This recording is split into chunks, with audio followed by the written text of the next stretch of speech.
Brana Desiree Berg, and welcome to the 34th.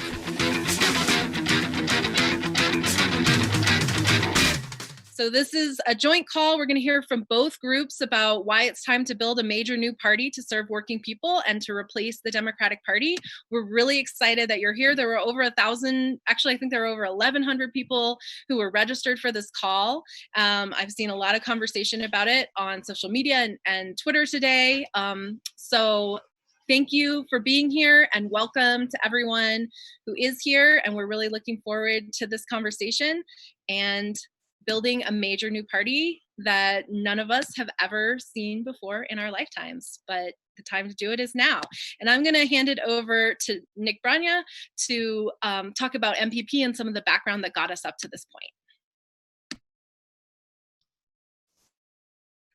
All right, thanks, Caitlin, and thank you everyone who is on. It is so wonderful to be presenting and to be speaking with all of you. The movement is in this really, kind of pivotal moment right now. And so this is a really important conversation that we're having tonight about where we are going to go. It's a collective discussion that we need to have as a progressive movement, because the majority of Americans are calling for a major new party. And Our Revolution Los Angeles has just made the courageous stand of joining MPP and fighting for what the majority of Americans want. And we think it's time to do that. And so I'm going to say a little bit about what we stand for as the Movement for a People's Party.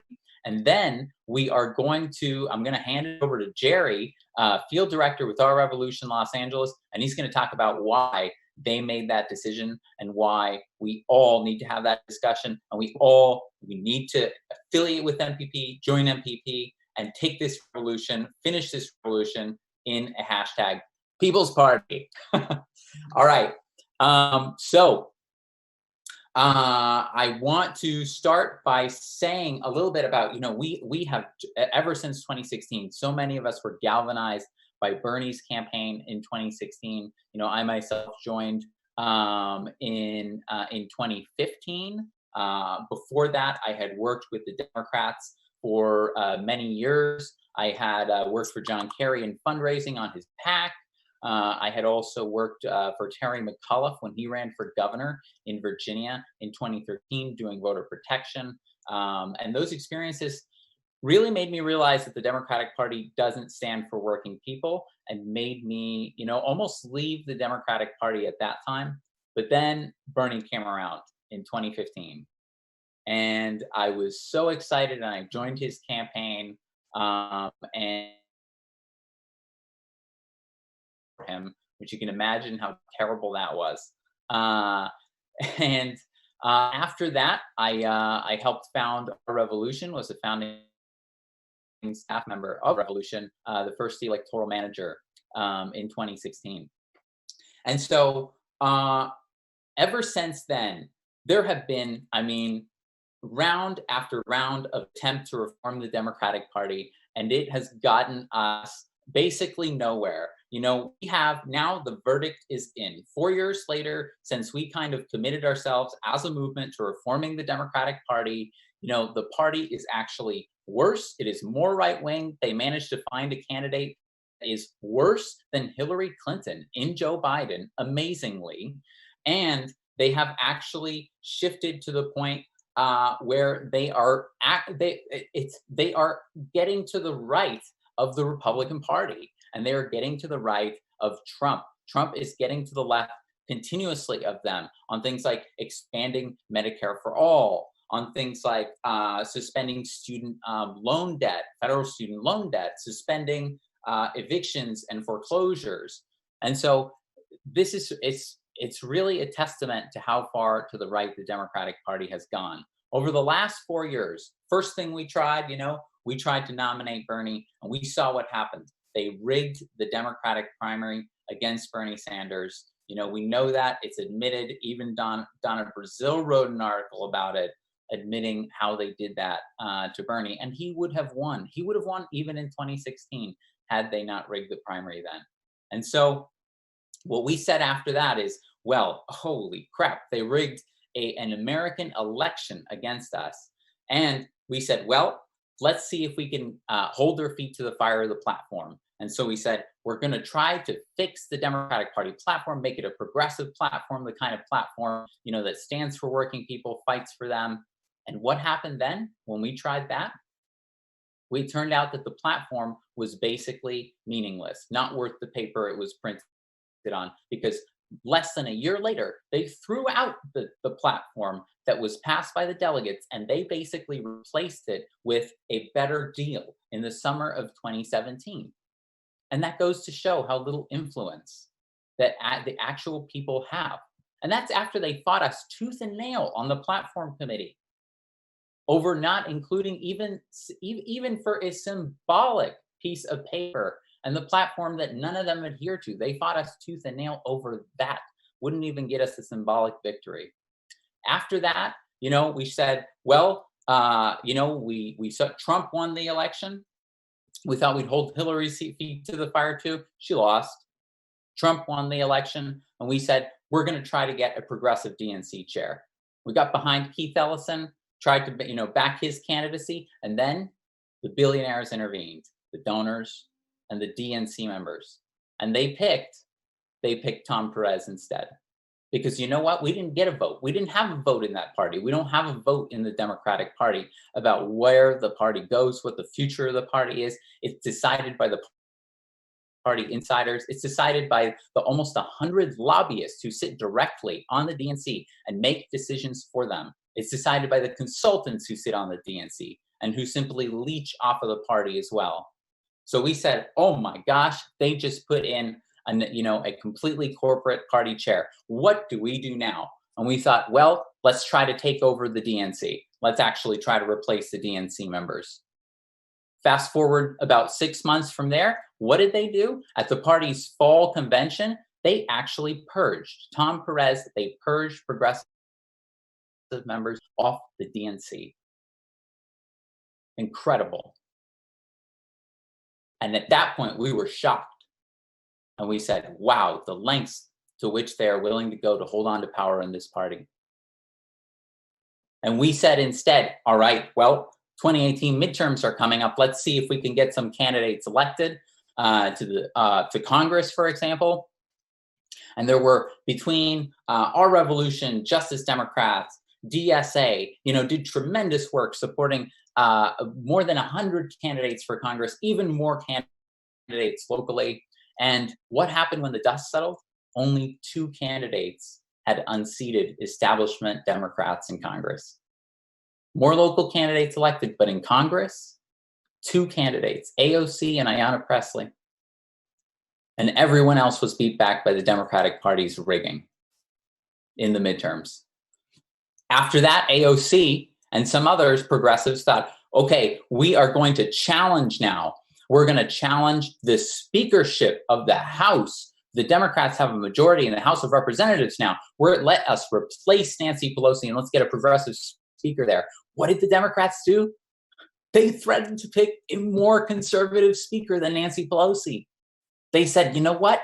Nancy Pelosi's a little out of step with the party now. She's a little bit too far to the left. If you want to challenge her, we'll get behind a more conservative speaker. Someone like Tim Ryan. Holy crap.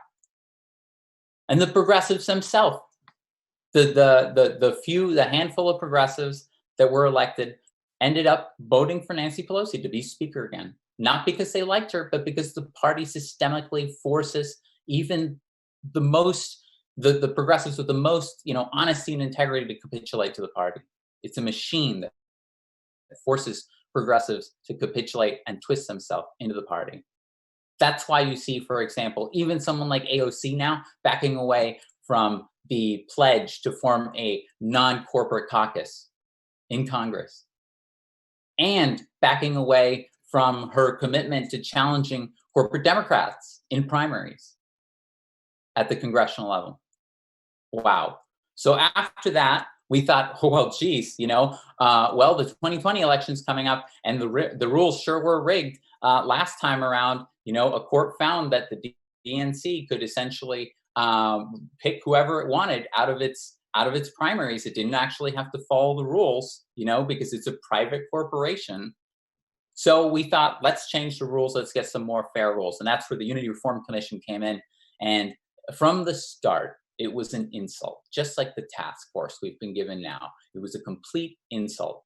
It was limited to, first of all, it had no authority. No, it was limited to making recommendations to another body, which was the Rules and Bylaws Committee, which Perez conveniently stacked with 30 entirely establishment members, Clintonites, neoliberals, consultants. Even people like Donna Brazil, who had participated in rigging the previous election, were put on that committee. And adding insult to injury, the number of progressives and Bernie supporters that were put on the Unity Reform Commission was actually fewer than the number. They even gave themselves a majority, the DNC and the Clinton supporters, on the Unity Reform Commission. And so, of course, what happened there is that the rules just got worse. There was a lot of focus on how the superdelegate rules were changed, but as we reported as MPP, out of the summer convention in 2018 in Chicago, where the party, the DNC, wrote the new rules for 2020, the 2020 primary, they actually made the rules worse, and they retained the power to even switch the superdelegate rules and move the superdelegates back to the first ballot if they wanted to, as some of the superdelegates later started conspiring to do in January and February. And they gave themselves the power, they also knew, well, we're going to have the corporate candidates, they'll be able to consolidate their vote, or we can just force it to a second ballot and bring the superdelegates back. So that obviated that change. They kept things also like the joint fundraising agreements that Hillary Clinton used to skirt, essentially to launder money, and that is what Donna Brazil called it and Politico called it. And so it was the same story. We got to 2020 and the primary was rigged again. We saw what happened in Iowa. We saw the kind of corporate consolidation of the candidates. They did everything they could once again, and they denied Bernie and all of us the nomination again.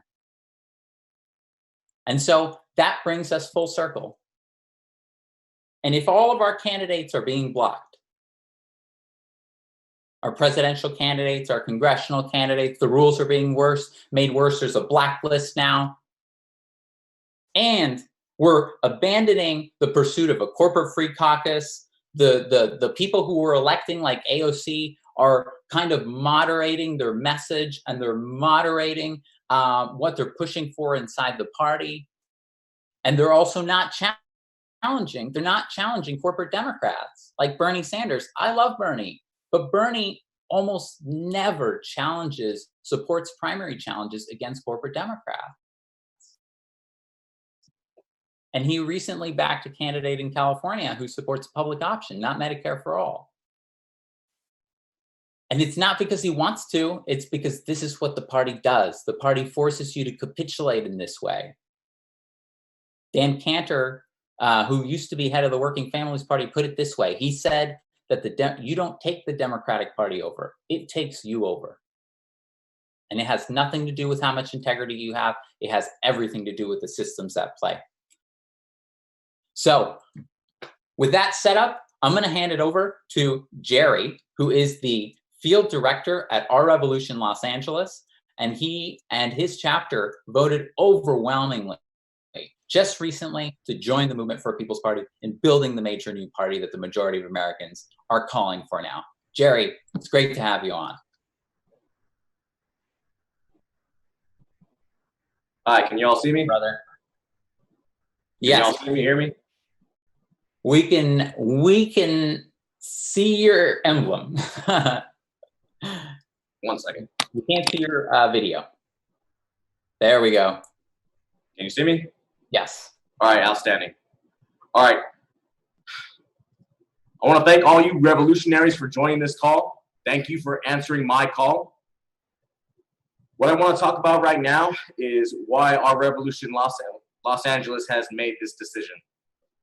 So, like a lot of you here, you've all volunteered your time, you volunteered your money, you gave all of your hopes, your dreams, your faith, and some of you dedicated portions of your lives over the past 5 years to the Bernie Sanders campaign with the idea that we can reform the Democratic Party from within. Bernie Sanders led us to believe that if we follow him and if we band together, we can change this party. Bernie Sanders dropping out and endorsing Joe Biden was the last straw for our group as a total. It destroyed morale. It completely killed all motivation throughout the county. The day Bernie Sanders dropped out, I was getting nothing but nonstop calls, text messages, and utter outrage and despair all across the county, wondering what the hell are we going to do now? So I answered them. What we're going to do now, I want to know how you feel. I want to know, do you trust the Democratic Party to effectively lead and represent you at the local and national level? We did a survey. We asked all our members, and overwhelmingly they said, no, we do not trust or have confidence in the Democratic Party to effectively lead or represent us at any level of government. And so at that next step in that, I asked them, okay, what do you all want to do? Here are your viable options. We can go and we can join an established third party already, like the Green Party, or we can continue to try to change the Democratic Party from within, or we can start out on our own, start from scratch, create a brand new party, free from any kind of baggage and with the potential to create a platform that represents everyone effectively and have a true representation of what America wants.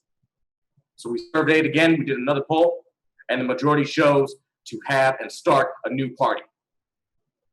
So as their servants, they ordered me to get up here, they ordered me to get online and pass the word, and that's why I'm here telling this to you today. Over the last couple of days since I went on the Jimmy Dore show, I have been contacted nonstop. My phone has stopped ringing, it's on silence right now. I plan on changing my number, it's going nuts. I've been getting nonstop emails. I've been reached out to by progressives, by conservatives, by moderates, by libertarians, Republicans, other veterans like myself that heard my call, were motivated and want to get involved. So I want to say right now is the time to take charge and ensure that you have positive control of your situation. To all of you here that have joined this call, now is the time to act. We all know why we are here. Now we need to take action and correct this problem.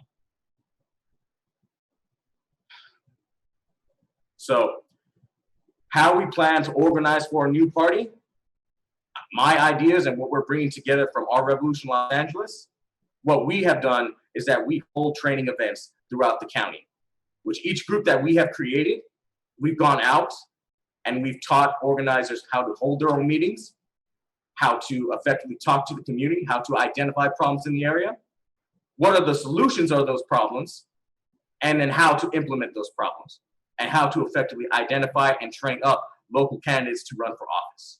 What I propose to all of you is to adapt this method. And what I want to know is I want to know how you effectively organize within your areas. I want to know where you met your success, and I want to know where you met your failures. And I want to take all this together, combine it, find what works, find what does not work, and then we put it in action. So moving forward, we need to freaking come together. We need to talk about this, and we need to ensure that we are all putting our input so that we move forward together and correct this problem that has thrown our whole nation into an enormous fuck up. So what I want to do now is I want to introduce to you some of my organizers from our chapter in our Revolution Antelope Valley. I'm going to start off with someone that I respect. This woman, she has motivated me unlike anything I've seen before. She fucking makes me want to be better in the way she interacts with her community. So right now, I'm going to introduce you first, Elenice Vinson, and then I'm going to introduce you another one of my organizers who has been steadfast and has been there for his community and has always stood up for his community members. And his name is Paul Solo, and he is the head organizer of the Antelope Valley Our Revolution group. So, Annalise, we're going to turn it over to you. Go ahead, turn on your camera, turn on your mic, and then we'll switch it over. Hi, thank you, Jerry. Thank you. Hi, everybody. I'm Annalise Vincent. Before I tell you a little bit about myself, I want to say thank you to Nick, Caitlin, everybody from Movement for a People's Party for inviting us, for having us here. I certainly want to say thank you to Jerry. Don't worry, Jerry, there's plenty of me to go around. So a little bit about me. I'm a Cuban immigrant. I came in the 90s with a visa to California and started pursuing the American dream. Believe it or not, I was not very politically active until just a few years ago. The first big election that I voted on was the 2016 election, and I voted for Hillary Clinton because I felt at that time that, you know, best of two bad choices, what can I do? Alternative is Trump. Fast forward a couple of years, and I started getting much more involved. I started volunteering for Bernie's campaign. And then I started volunteering on Cenk Uyghur's congressional campaign. And after I started volunteering, they decided to bring me on board to help them organize. And I did so as their special projects director. And I got to do a lot of canvassing and talk to a lot of people. It was actually my first time going door to door. And I had this idea in my mind about what it was going to be like. I thought people were going to scream and it was going to be awful. But the truth is, people are much nicer than you would realize, especially when you're right in front of them.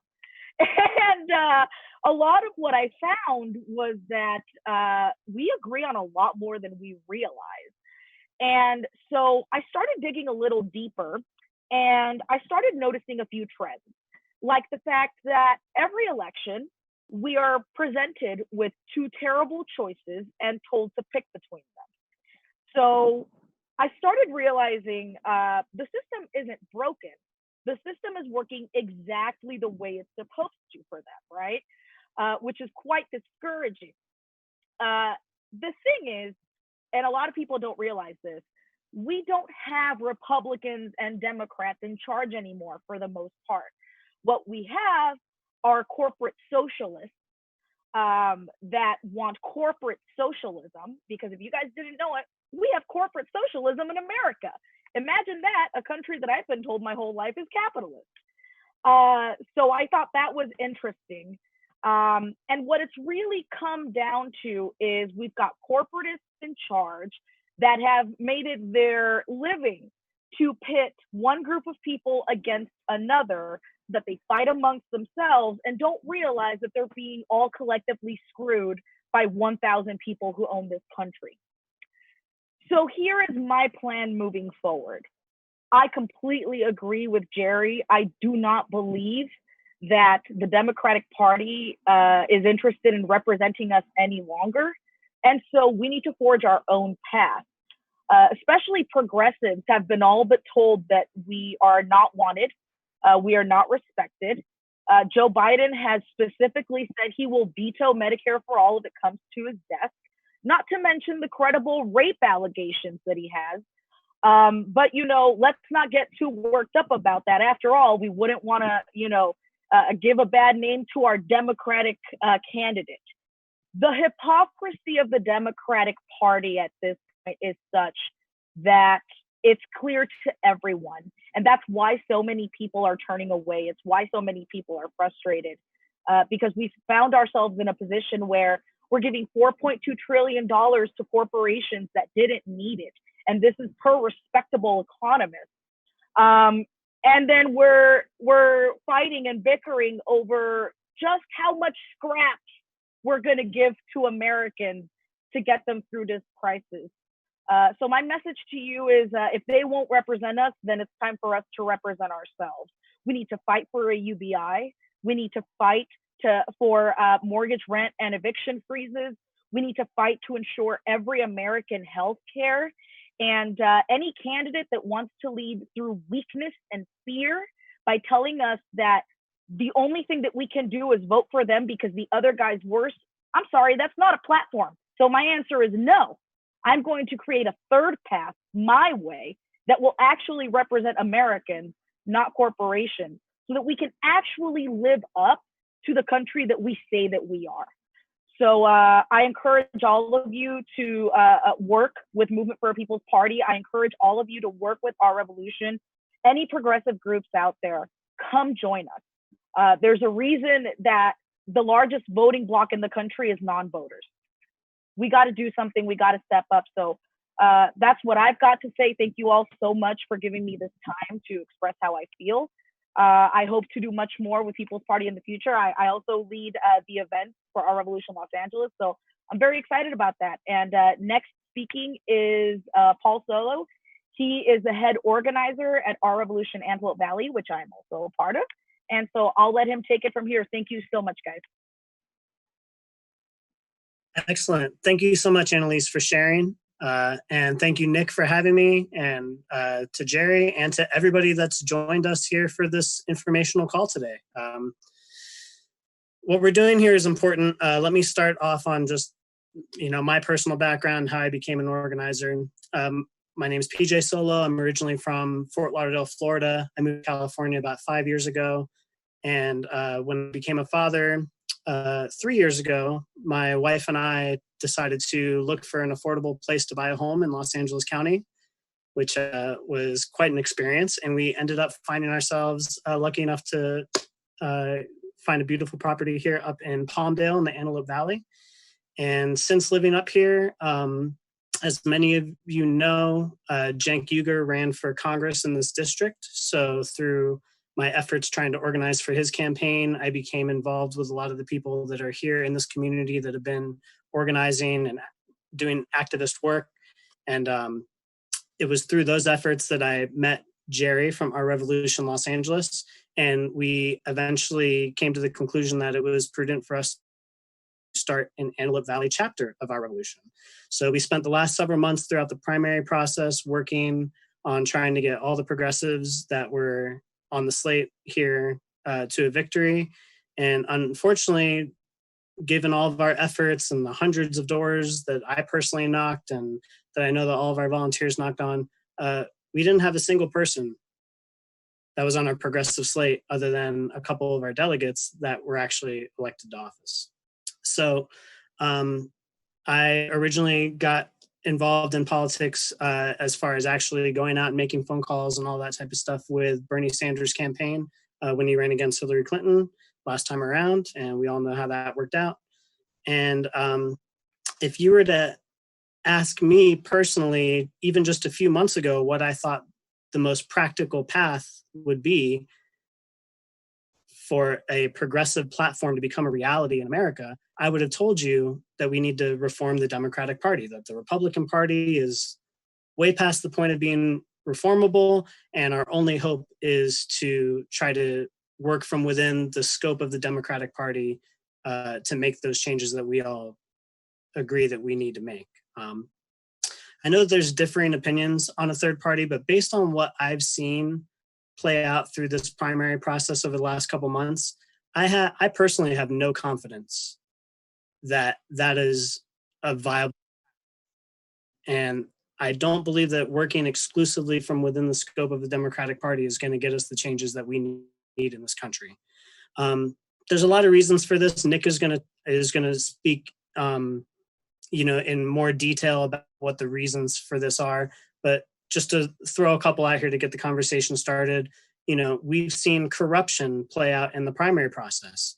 We saw the software that was used in our very first contest here in Iowa it was software that was never verified by a third party. There were conflicts of interest in its financing. We saw in other primaries voter suppression via long lines in minority areas, long lines on college campuses.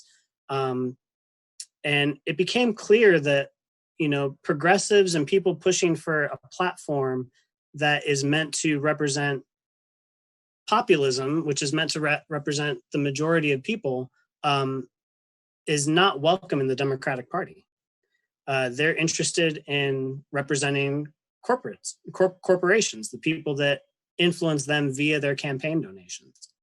So much like Annalise said, and I'm sure most everybody here has said, we've spent our entire adult lives basically fighting it out during primaries, and then by the time we get to a general election, we're basically left with the choice of voting for the lesser of two evils, if you will, and not being able to vote based on policy. Voting as like a team sport instead of voting for what's the best policies to move our country in a direction forward that's going to be beneficial to working people.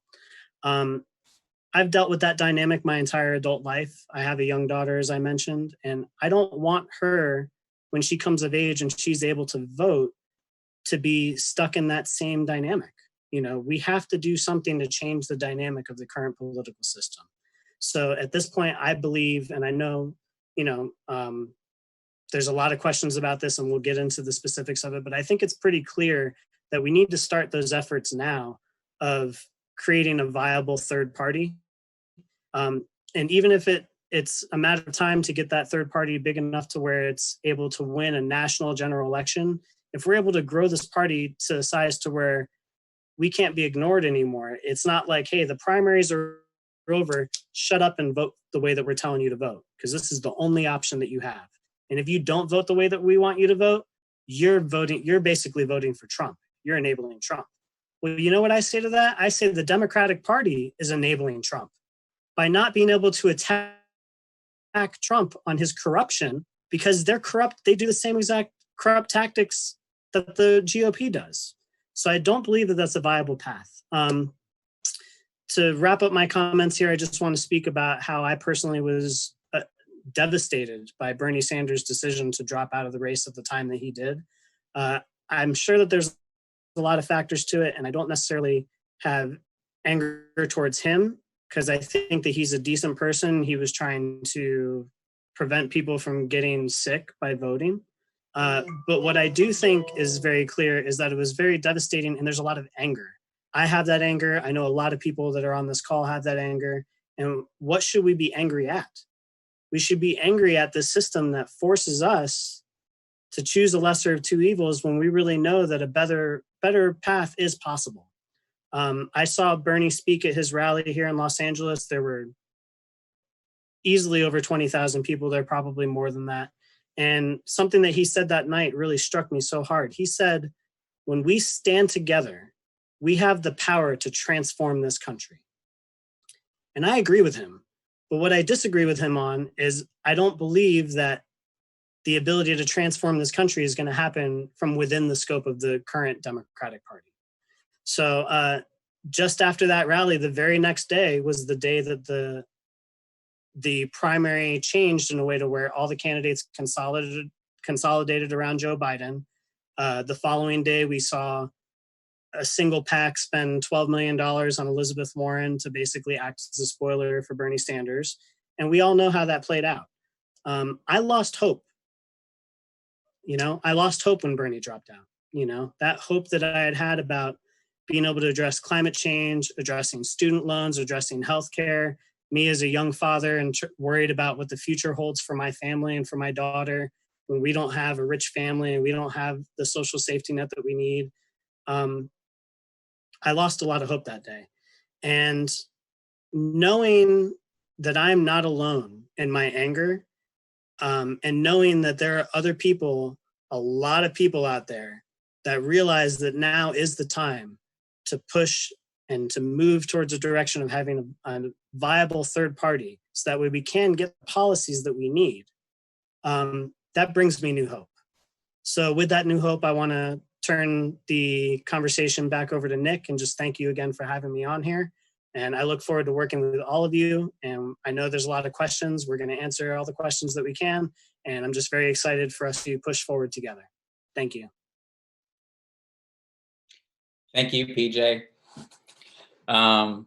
You put into words how so many of us have felt these last few weeks and these last few months.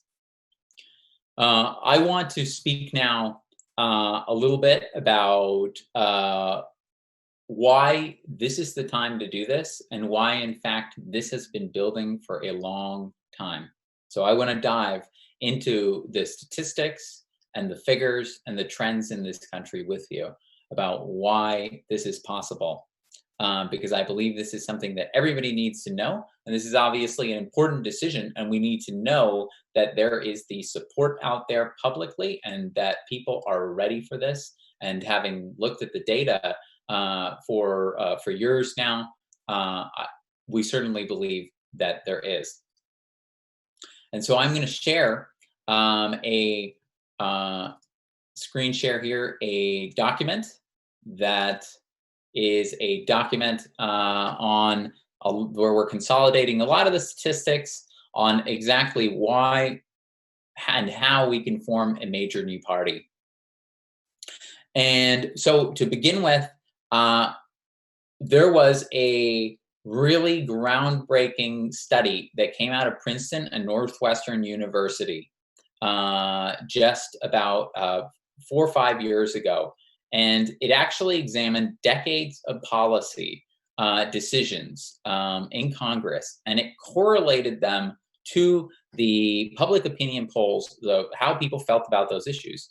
And the study found that, in fact, amazingly, the preferences of the average American appear to have only a minuscule, near zero, statistically non-significant impact upon public policy. This is really earth-shattering because it means that our preferences as the people have no influence on what the Democrats and the Republicans are doing. It has no connection. Whereas the preferences of elites, when they polled that as well, were correlated heavily. The preferences of economic elites were correlated heavily with resulting policy. And so it's not even accurate to say that we live in a democracy, because the will of the people under these two corporate parties literally is statistically shown to have no influence on policy. As a result of this, trust in government and institutions has collapsed. Over the last 50 years, this is incredible, that trust in government has fallen from 80% to 20%. You can see it here. This is Pew, and you can see the percent who trust the government in DC to do what is right always or most of the time. You can see the absolute collapse of it. Now, this plays out when you break it down by different institutions as well, such as banks, big business, Congress, newspapers, the presidency, public schools, Supreme Court, and television news.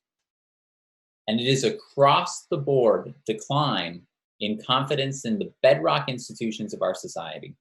It's a loss of the consent of the governed, is what it is. You can see that Congress has dipped into the single digits. As a result, a 93% majority are saying that their views are left out of the political process, and that rich donors, in fact, are calling the shots. And they're right about that. This is almost unanimous, and this is astonishing.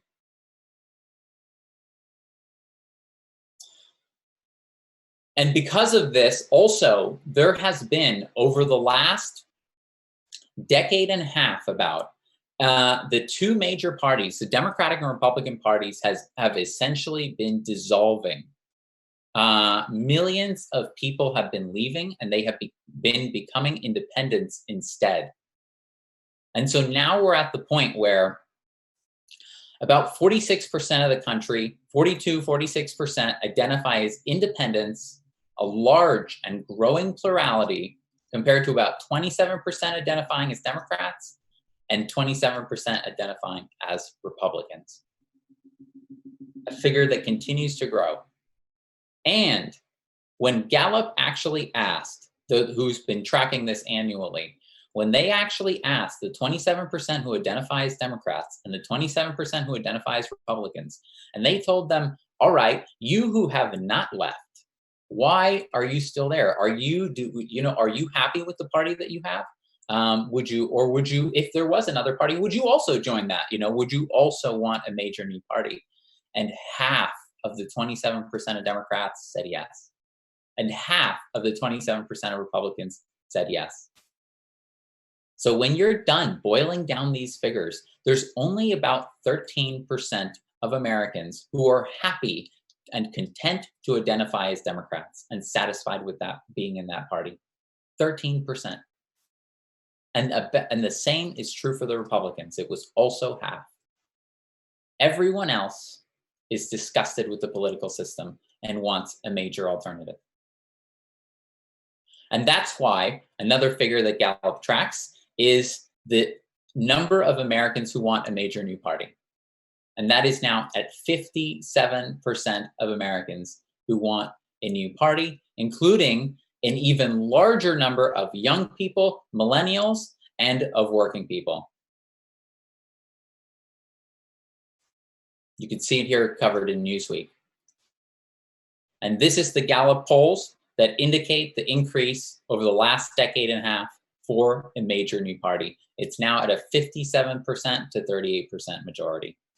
This is what the American people are telling us they want. Now, if we listen to the American people when they tell us that they support Medicare for all, free public college, breaking up the big banks, but they are also telling us how we can achieve those things.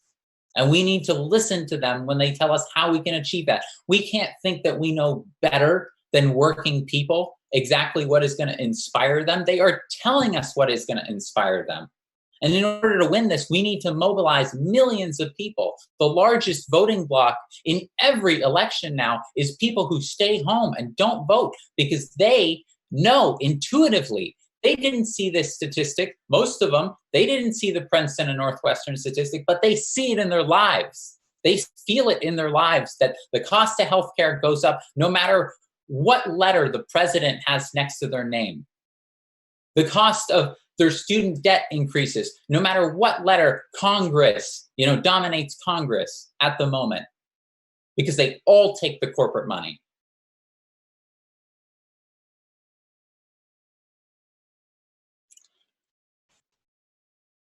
Diving into another figure that is crucial here is the number of Americans who are going independent. And you can see it here. You can see it taking off and getting to heights that it never used to be historically. It is at historic levels, the number of independents now. Here's a poll on how millennials feel about forming a major new party. It is young people in particular who are not consenting to this system. 71% believe that we need a major third party. Think about that, 71%. That's incredible. And there was a poll released by Emerson just recently, in fact, that showed that a 51% majority of Bernie primary supporters in this election are seriously considering voting for a third party and supporting a third party. That was this election just 2 weeks ago.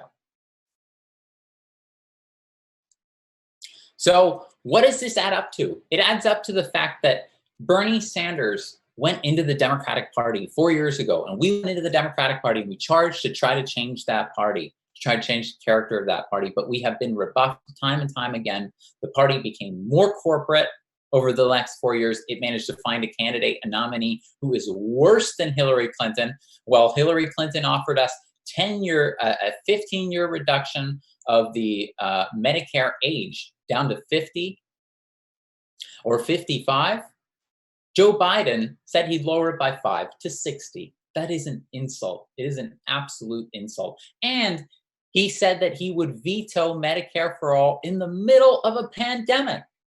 If the Democrats aren't standing up now, when working people need it the most, when they are suffering, when 35% of households with children are suffering food insecurity, they cannot feed their kids. 35% in the United States. And that's on the back of many years of, after the Great Recession, having gone down to 80% of Americans live paycheck to paycheck. About half of Americans can't afford a $400, $500 accident. There's no more margin of error, and that is because of these two parties. If the Democrats aren't going to stand for those policies, they control the House. They control full state legislatures in California. They have governorship, both branches of the legislature, and they're not doing anything. Just like in New York and other states. So we get a preview, and if they're not going to do it now, they're never going to do it. If they're going to expect working people to not be able to go to work, not provide them with a universal basic income or Medicare for all, and just somehow continue to survive and allow them to continue to be evicted too, They are never going to support those policies. Even when they get into power, they are telling us, they are doing their utmost to tell us that they are not going to support these policies, even when they get there. Joe Biden, normally when you're on a campaign, that's when, like Barack Obama, for example, he was telling us, yeah, I'm going to get money out of politics. I'm going to seriously address the climate crisis. Biden cannot even bring himself to pay us lip service. The Democratic Party of today cannot even bring itself to pay us that lip service. And that shows how it continues to go further and further to the right. So I want to finish by talking a little bit about what we do about this and why it is that we have the chance to change this. How we can bring together people and form this major new party that the majority of Americans are now calling for, and rise to that challenge. The Bernie campaign taught us some things. The Bernie campaign taught us, it started with 3% name recognition. And it taught us that the same limitations that used to exist on independent organizations, on progressive organizations, do not exist anymore because, number one, people are fed up to the level of which they're looking for serious anti-establishment alternatives, and number two, because we have the internet. The Bernie campaign was powered by the internet, and we have the ability to follow the model that it created. In terms of the organizing of a new party, we can organize like Bernie did, online, through social media, with Facebook groups, with other groups, WhatsApp groups. This is how it's being done in other countries that have replaced their neoliberal parties right now. That's what we can use for our organizing, for our fundraising. The Bernie campaign proved that we don't have to rely on big donors. We don't have to be accountable to them and corrupt ourselves by taking that big money. We can instead crowdsource the political revolution, raise $230 million like the Bernie campaign did the first time, about $200 million the second time in 2020. We can do that with small dollar donations, in particular with recurring donations. We have the ability now to circumvent the financial power of the major parties.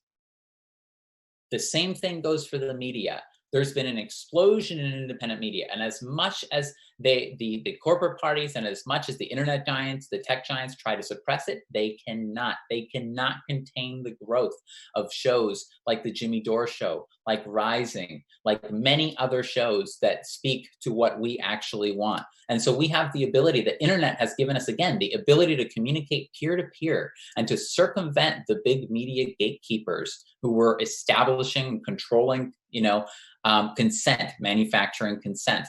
We can now go around that. And so what we're doing as the Movement for a People's Party is we have adopted Bernie's platform. We are organizing with Bernie's platform now, and we are coming together, and we believe that we can come together as a progressive movement around 3 points of unity. And that is that we need a major new party. It must be free of corporate and billionaire money. And that we'll start with Bernie's platform, and the members will decide the final platform at the founding convention in 2021. That is something that I think can unite the movement.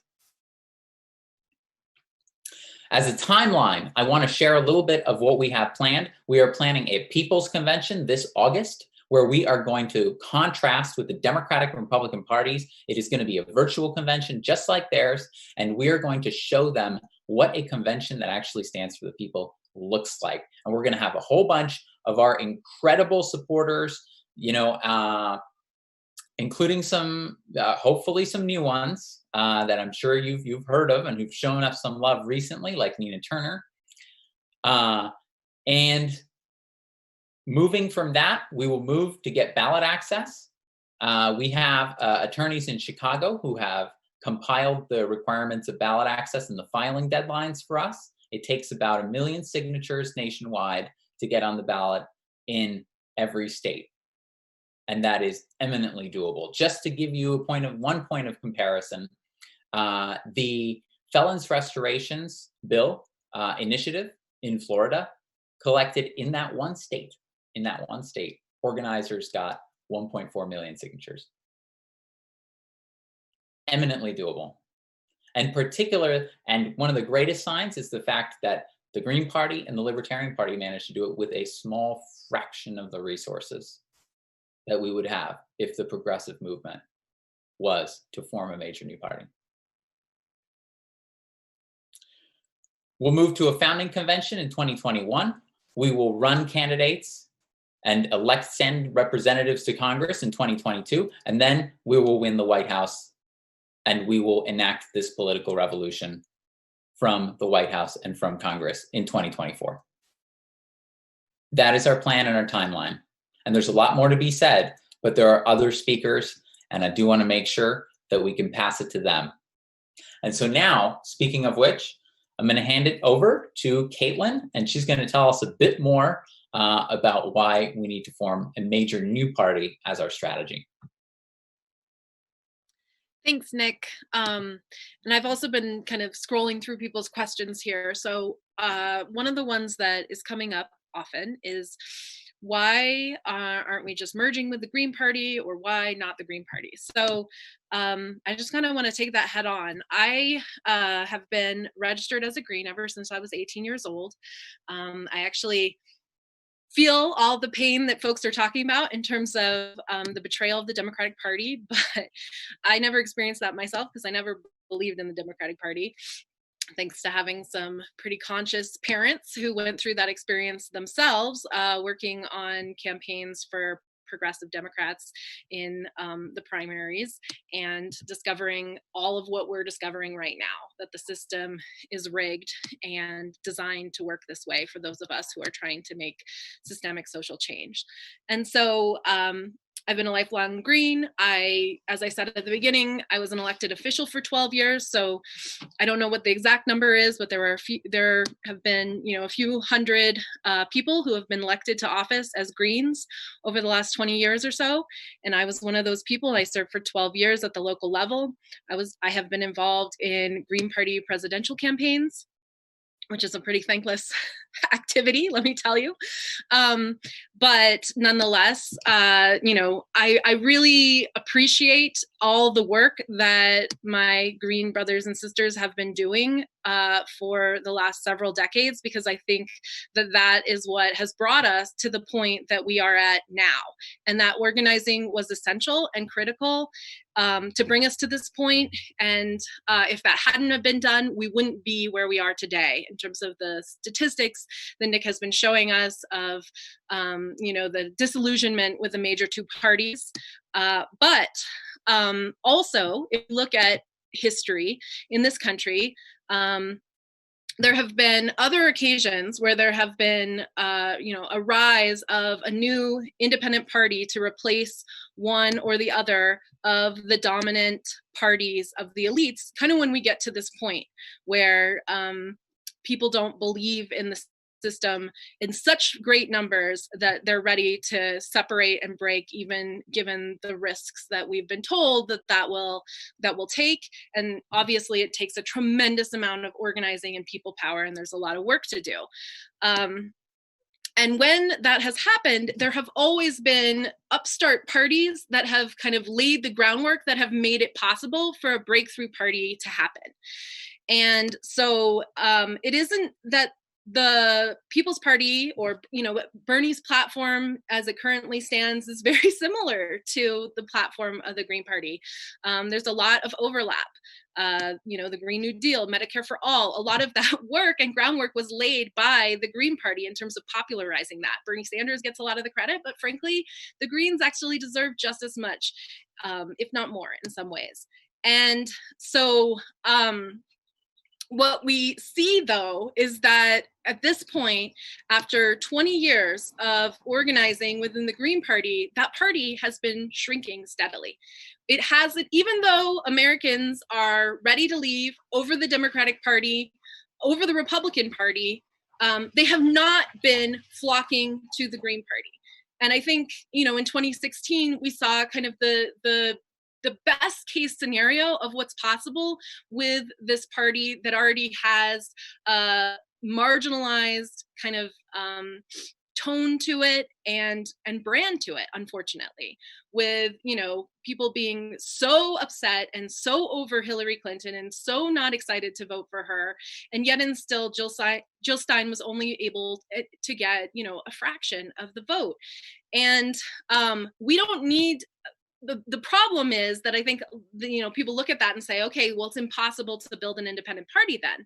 But I think the issue is much more that we need to build a new party that feels different, that looks different, that has momentum and energy, and doesn't feel like we're trying to pour into something that has already been proven to be unsuccessful, if the terms of successful are the terms that Nick just said is what our goals need to be, of, you know, winning the presidency, taking power. Again, I think that there's a lot of success that the Green Party has built along the way and made this possible for us to be here right now.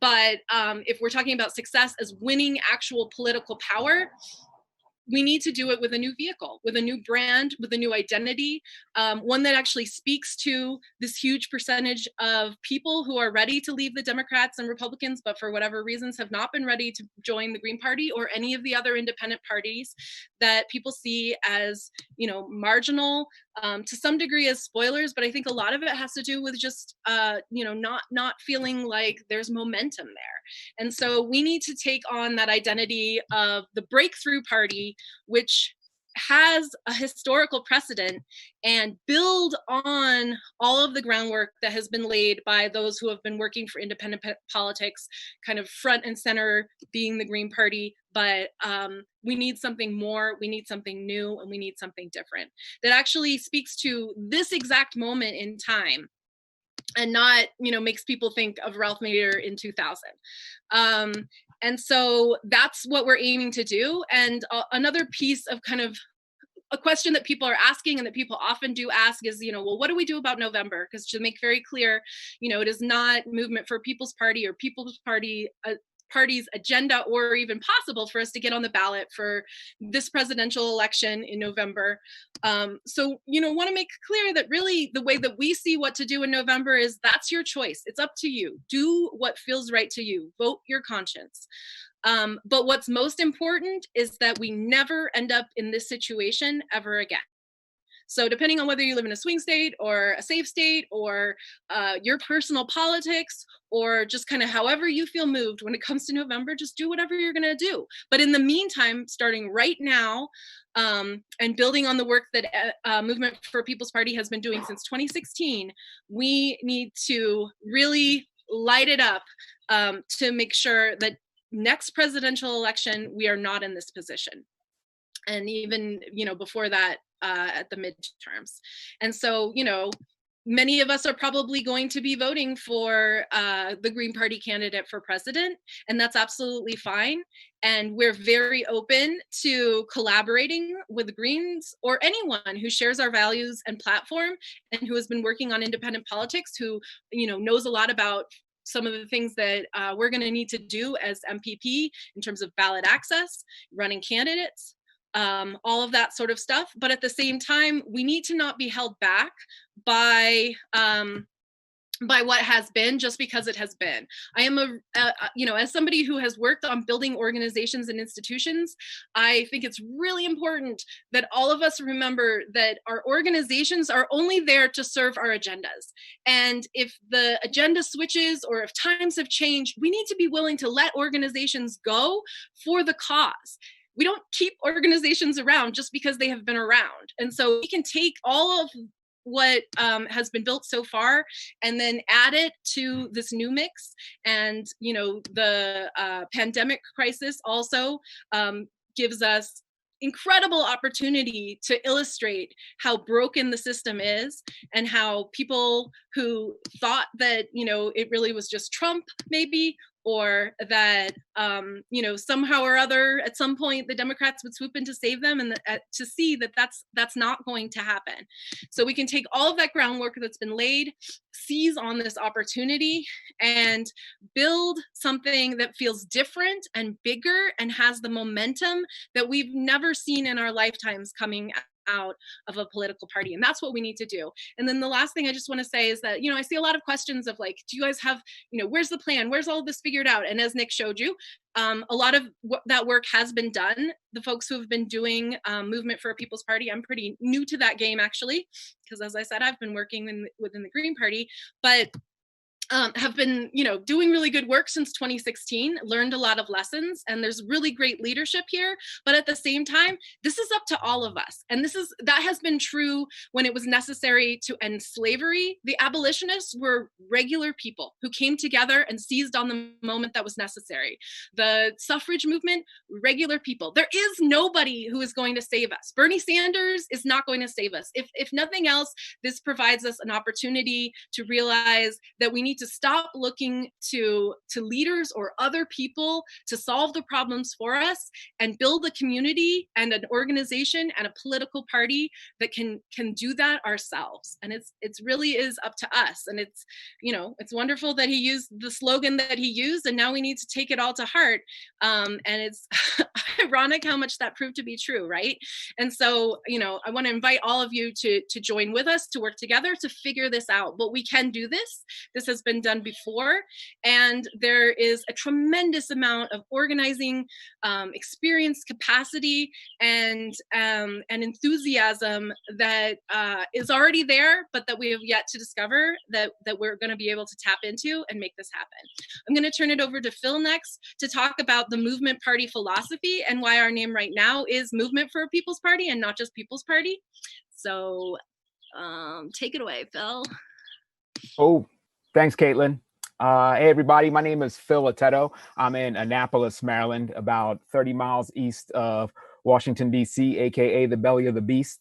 So I am actually a lifelong Democrat. Please forgive me. And after being disappointed with President Obama, I volunteered for Bernie's campaign in 2016. And since then, I've been trying to affect change within the party by helping to get local and state level progressive candidates elected. And what I've seen is repeatedly, I've watched the people in power in the party fight us and undermine these efforts in various ways. And I wanted to exhaust all the options and try every avenue possible to try and affect change within the Democratic Party before I gave up on it.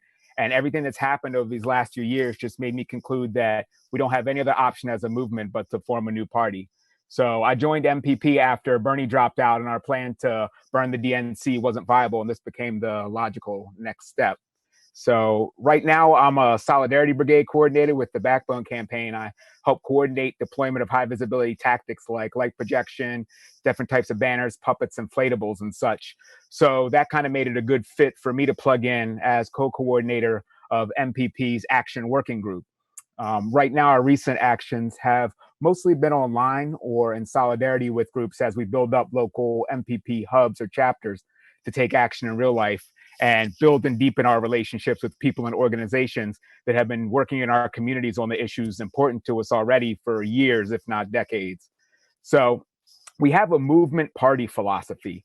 We've been told and tricked into thinking that voting is the only or the main thing we can do to affect change, and electoral politics is the best way to engage, when in reality, voting is the bare minimum. As many of you probably know, we have to be engaged constantly, even when not in election season, to hold elected officials accountable and make sure things are being addressed as we would like. So regular actions and direct actions outside the system is and will be a large part of MPP's philosophy and what we do.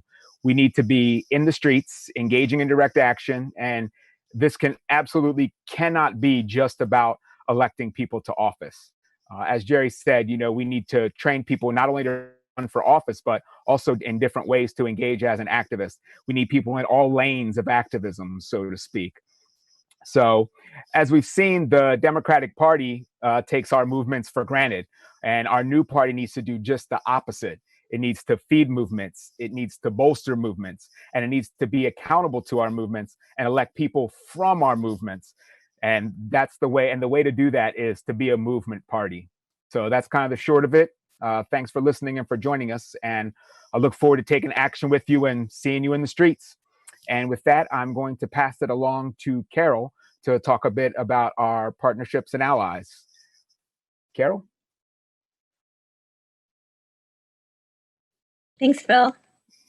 My name is Carol Early. I'm the political coordinator and I work with media for MPP. And I've been working with Nick since November of 2016, shortly after he wrote an article in the Huffington Post, which many of you have read, and I refer to it often.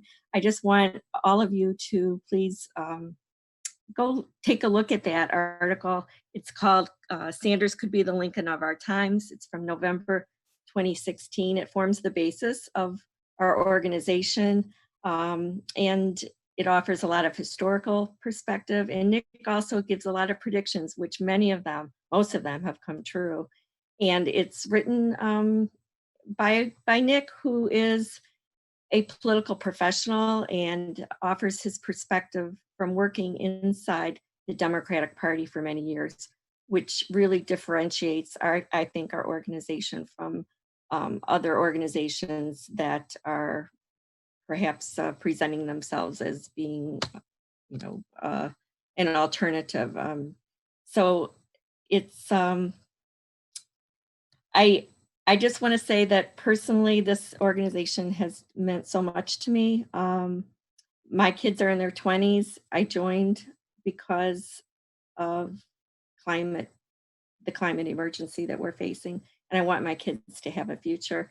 I know most of you have kids or are young yourselves or planning on having kids, and you feel the same way that I do. And you don't even have to have kids.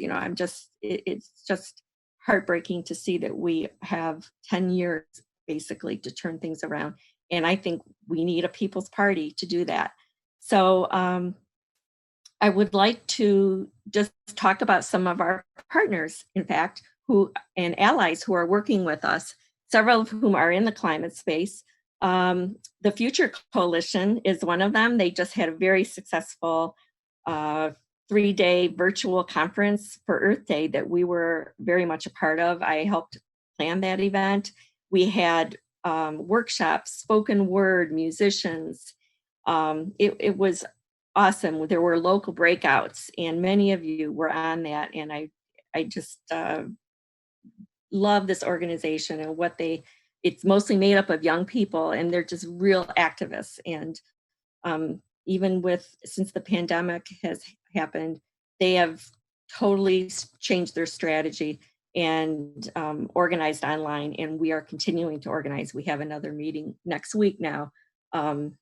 We took some downtime and we're coming back, and we will have more actions coming up. So watch in our emails for that.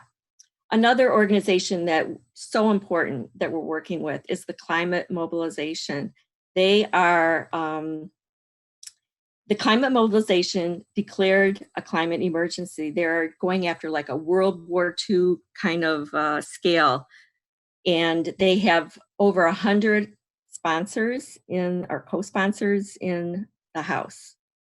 And we know it's not gonna pass anytime soon, but that's pretty remarkable, 100. They started out with like 10, and just in the last year and a half, they're up to over 100. So they get cities and legislators to declare a climate emergency. And just yesterday, they had an awesome webinar, and they talked about how we can help create declare a climate emergency, have a climate emergency, declare it in our municipalities. So I encourage you to go onto their website and check out what they're doing. Another organization that's partners with us, Smart Elections, Progress for All. They're working so hard on election integrity, which we know is a major, major problem in our country. And they launch lawsuits, which we help support through social media. We go on conference calls with them, and they are doing such important work in calling attention to the election rigging in this country, and in giving solutions and bringing a lot of other organizations on board. So this is a true coalition effort. Another area, which a lot of you I noticed in the questions are asking about, the Poor People's Campaign. We have been a strong supporter of the Poor People's Campaign. We are official partners of the Poor People's Campaign. 2 years ago, when they had their rally in Washington, D.C., I pretty much embedded myself there in D.C. and with Nick, and we were marching and taking part in the Moral Mondays, and we were the whole week under the tent on the mall. And Nick was arrested with Reverend Barber. We are strong supporters of what they are doing, and there are, like I said, our official partners. They have a huge action coming up on June 20th. They were going to be on the mall again, but of course they're having to go virtual. So watch our emails again for more information on how we can help support their virtual event on June 20th. March on the Pentagon is another organization that we've taken part in a lot of marches in Washington, D.C. They're doing so much work to try to get the military budget cut, not just in half, but more than half, and also unite the peace movement, which is something that we need in this country that we haven't seen for a long, long time. So we're very active on the peace front. I could go on, but I won't. You can go on to our website, peoplesparty.org, and see all of the awesome organizations that we are partners with. There are a handful that, because of their tax status, that we do business with, that we are partners with, but they just can't be on our website. But I would say that there's probably about 25 organizations that we're working with on a regular basis where we partner and take actions with. So please go on to the website, seek out those organizations, go on their website, go on their social media, and thank them for supporting and being partners with a People's Party, and telling them how important that our work is to their organization as well. And with that, I will give it back to Jerry. Thank you very much, Carol. All right, everyone. This is the game plan moving forward right now. So the Democrats and the Republicans, they think they're safe. They think they've won. They think that you're whooped. They think you're not going to do shit. So now is the time to get involved. Now is the time to join the movement for a People's Party. What you need to do right now, if you're a part of an organization, you need to begin this discussion. Get with the members in your group, poll each other, ask the question. Do we have trust and confidence in the Democratic Party to represent us at the local, state, and federal level? Ask if you feel the same way about the Republicans or any other organization that represents you. After you identify how you feel, announce it to the world. If you don't have trust in them, now you ask the question, okay, what do we do now? Do we join another already established party? Do we join the movements for the People's Party? Or do we continue to try to fix the Democrats from within? Now is the time to take action. Now you need to get up and you need to make your choice. You need to go and either stay in the fucked up situation you're in, or you get out of it. Just like an abusive ex that has freaking made your life miserable, you need to say, I've had enough. It's time to move on. It's time to move forward to a future where we are represented and we are actually ensuring that we lead ourselves into prosperity. So to all my other Our Revolution groups out there, I want you to go talk to all your members, do this polling. Start asking these questions. Start having these discussions. It's okay to disagree with each other. There were plenty of people in our groups that disagreed with doing this. But overall, they have confidence and faith in us to succeed because we work together. Once we decide how we're going to move forward, we need to take action. I need to identify who amongst you is ready to continue this fight. If you're not down to fight anymore, step aside. Right now, we're about to take this fight and we're about to bring it to them. So we're sharing a Google form. If you want to affiliate with the MPP, poll your members and fill out this form. We're going to share it in the chat.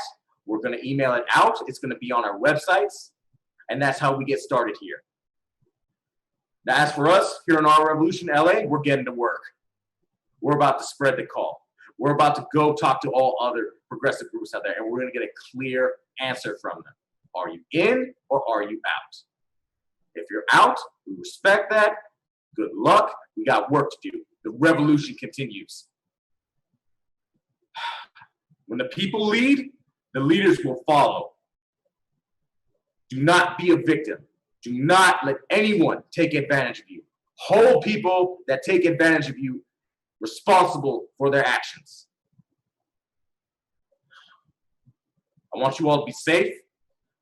I want you to know if you reach out and you sign up for this, I solemnly swear I will do everything within my ability to ensure you meet success in everything you do.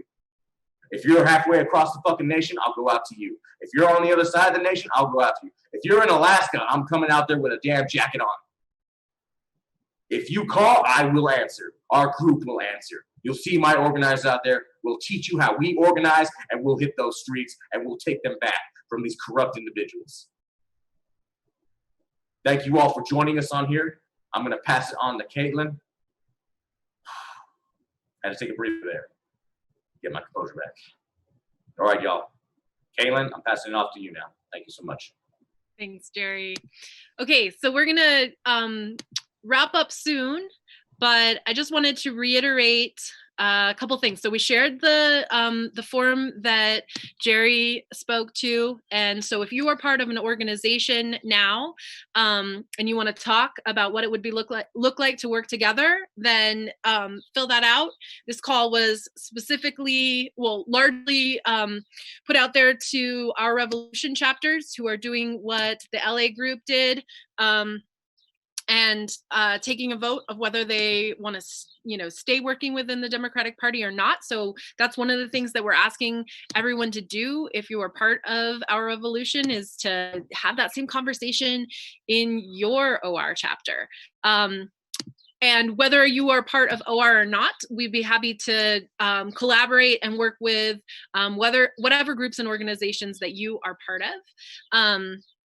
And if you're not part of a group, you're more than welcome as well. So go to the peoplesparty.org website. You can sign up. We have Slack that we're using for organizing. We have a number of working groups. We are a decentralized party and organization. And so you can get involved right now tonight by going to People's Party and signing up. We also have onboarding calls I think it's every other week now to kind of plug in and answer some of the questions so that you can, jump into this fast moving stream and get up to speed and bring whatever skills and resources and assets that you have to this movement. And then also, we have to be talking about this in social media. Yes, it's true that, Twitter and Facebook are owned by giant corporations whose interests are obviously against us. But right now, those are platforms that we can continue to use to recruit more people and bring people in. So using the hashtag People's Party, using the hashtag DemExit, or going to demexit.us, which is a separate website that we have right now for it's an open letter to the DNC saying that we're not playing their game anymore and we're leaving their party. So you can sign up there, ask your friends to sign up there. That will connect them with MPP and letting people know that you're done. And so making sure that, you don't just say that once, but say that over and over and over again, and then direct people to Movement for a People's Party. And we're going to continue to have these national calls like this. There were about 600 people who were on the call tonight, which is really exciting. And we will, the recording is actually available on MPP's Facebook page, but we'll also, send follow-up to everybody who was here and give you these links again and make sure that you have all of the resources. So thanks for everyone for being here. I'm going to turn it back over to Nick. We're going to answer as many questions as we can. But Michelle also included in the chat how you can get in touch with us if your question doesn't get answered. All right. Take it away, Nick, to close us out. Oh, thanks, Caitlin. And really appreciate everything that's been said on the call. And I'm really excited to be working with you all. Jerry mentioned this, but we have been hearing nonstop from our revolution chapters and organizers and other progressives and other organizations about the excitement that this has lit inside the progressive movement again. I just heard, for example, that our revolution, Broward County, is going to have a vote. And so there we go. A new Our Revolution chapter holding a vote, putting it to the people. And that's exactly what we need to do. Because like Jerry said, it's not our decision. It's not MPP's decision. It's not Our Revolution Los Angeles' decision. It's not Our Revolution National's decision. It's no one person's decision where we go from here. It is the people's decision. It's your decision. And so we need to have that discussion, listen to all sides, and make an informed choice. And if you want to connect with us and have a conversation about affiliating, about learning more, then go to that Google form, fill that out, add your name, and we will set up a conversation with you. And so I very much look forward to talking to all of you. I want to say also that if the Democrats were ever, we are seeing right now that the Democratic Party is abandoning working people at a time when they need it the most. When they need it the most during this combination of a global pandemic and an economic financial meltdown. And if the Democrats are ever going to reform, guess what the most effective way to make them reform is we really need to cut to the chase with them. It is to say, enough is enough. You had your chance. We are leaving your party. And if you want us to come back, if you want us to come back and trust in your party, then you had better get on board with progressive issues right now. You control the House, you control several states, no excuses, pass progressive legislation. And the most effective way to send that message right now is to leave the Democratic Party, join the Movement for a People's Party, and build a major new party with us. Because that's going to either force the Democrats to change or it's going to replace them outright. And frankly, I think the latter is a whole hell of a lot more likely, given how many corporate lobbyists there are in that party.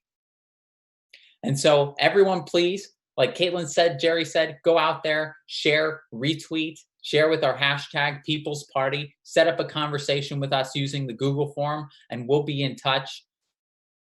And I want to close out by saying that at a time when millions of Americans are going independent and they are leaving these two corporate parties, we as progressives should not be fighting to shore up that party and keep people in that party.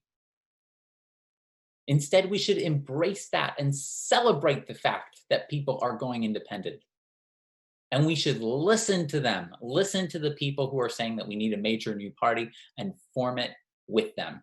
That's the opportunity we have now. It took a new party to establish the first public bank in North Dakota. It took a new party to win Medicare for all, their equivalent single payer in Canada. It took a new party to elect the Bernie Sanders of Mexico just 2 years ago. In 4 years, they replaced their major parties, formed and got tired of trying to reform their neoliberal parties, formed a new party. In 4 years later, in 2018, they elected López Obrador president. And they took both houses of the legislature and they got the majority of the governorships. Now that is what a political revolution looks like. You sweep out all of the corporate candidates and you elect an entirely new set of people. And that's the opportunity that we have available to ourselves. It took a new party to abolish slavery in this country, and we can do it again. That's the opportunity we have in front of us. And so it's been incredible being with you all, and I look forward to talking. And I will say just to a people's party.